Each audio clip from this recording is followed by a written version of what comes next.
Trump pour tous ceux qui ont voulu faire entendre raison aux Iraniens. Sinon que la raison du point de vue des Iraniens, c'est la leur et c'est la bonne.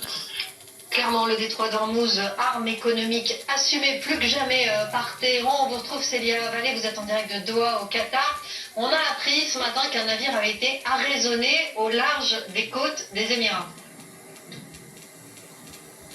Oui, c'est l'agence de sécurité maritime britannique qui a partagé cet incident. Ce navire, il était au mouillage, à l'arrêt, donc près du port de Fujairah, quand, je cite, il a été pris d'assaut par des personnes non autorisées. On n'en sait pas plus sur cette intervention. En tout cas, on sait qu'il a ensuite été dirigé, contraint peut-être de partir vers les eaux territoriales iraniennes. Alors, pour quel pays ce bateau navigue? Qu'est-ce qu'il transporte? Pour l'instant, on l'ignore. Une chose est sûre, on peut vous donner un peu plus de contexte sur sa position.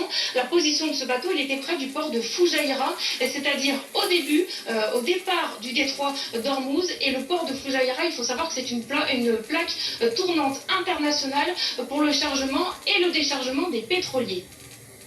Merci Célia Vallée avec Chloé Berthaud pour BFM TV. Patrick Sauce, on le voit, donc l'Iran qui laisse passer une trentaine de navires dans des navires chinois, un navire arraisonné dans les au large des Émirats, et puis il y a eu cette déclaration aussi concernant un péage avec un haut responsable de l'armée iranienne qui dit eh bien on va mettre en place un droit de péage et ça va doubler nos revenus pétroliers. Au fond, est-ce que l'Iran a la capacité de prendre